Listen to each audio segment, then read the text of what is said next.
ሟች ናት። ከስኳር በሽታ ነው ያዳናት። ሙስሊም ሆና እንዴት ቅዱስ ጊዮርጊስን ወደደች? እንዴ ድሮ ወሰደችው በልጅነቷ ስጋና ደሙ። ጊዮርጊስ አትምጣባት።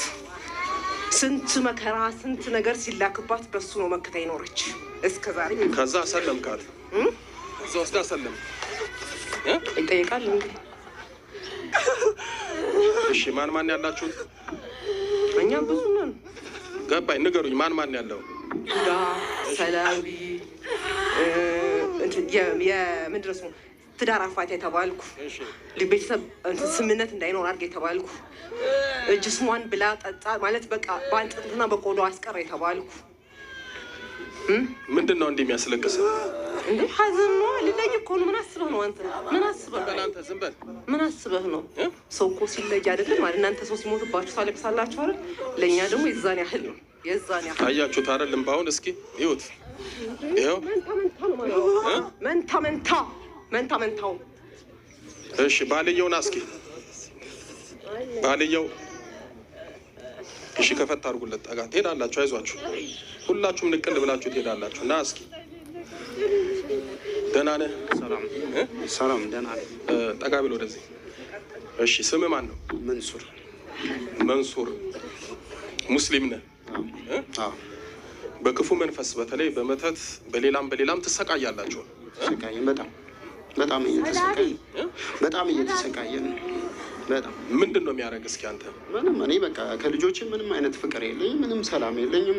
ንብረት ነበረኝ፣ ብዙ ንብረቴን አጥቻለሁ። ባዶ ነው ያለሁት። እስኪ ና ሰላቢ፣ አንተን ንብረቱን ያወደም አይደለም ከቤተሰቡም የተላክናለን። እሱ ብር ባገኘ ቁጥር ቤት በሸቀጠ ቁጥር ለሚስቱ አድራጊ ስለሆነ የሚስቱን ጥሩነት አንፈልግም። ገባክ? ለምን እሱ ልጁ የበለፋበት ልናገር እንዴ? ስሜት ይቻላል? አይቻልም። በስላሴ ስም ታው ምን ችግር አለ? ታው ወቃሽ አታርጊ። በእናትህ የሞተም አለ ያለም አለ። ግን ብናገር ምን ችግር አለው? ነፃ ልታወጣን አይደል እንዴ? እሺ ችግር የለም ይመችህ። አላወራም እና እሱ በሚያገኘው ገንዘብ እንቀናለን። ለምን ወስዶ ለሚስቱ ከዚህ በፊት ሳያገባ ለቤተሰብ ነው በርቸስተስ የምንለው የነበረው። አሁን ሲያገባ ሪስፖንሲቢሊቲውን ወደ ቤተሰብ ዞረ። ገባክ?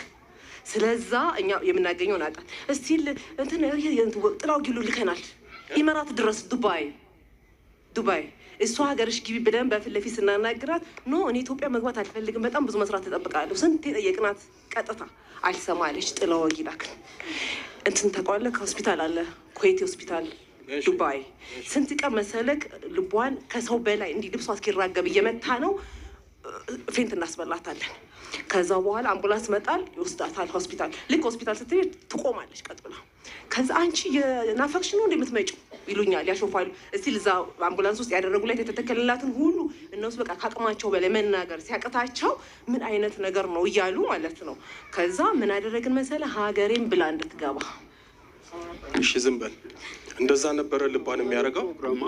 ከሌሊቱ 8 ሰዓት 9 ሰዓት እኔ የሰው ሀገር ነው የምሰራው፣ ከዱባይ ወደ ሌላ ሀገር ነው የምሰራው። እኔ የከባድ መኪና ሹፌር ነኝ። በቃ ስመጣ ሌሊት 9 ሰዓት 8 ሰዓት ይደርስ በቃ ሰዎች ናቸው ወስደው እንደዚህ ልቧ ከተፈጥሮ ውጪ ነው የሚመታው። ወደዚህ ወደ ኢትዮጵያ መግባት አትፈልግም። ወደ ዩሮፕ ፕሮሰስ ላይ ነበርን። ወደ ዩሮፕ ለመሄድ ግን በቃ ሳንወድ በግዳችን በአንድ ጊዜ ተነስታ ወደ ሀገር ካልገባዋለች ወደ ሀገር መጣ።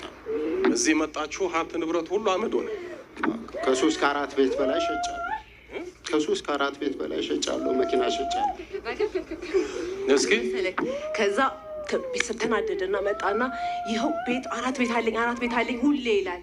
ስግብግብ ነው ሚስቱ ናት ስግብግብነት ያስለመደችው ብለው ይላል።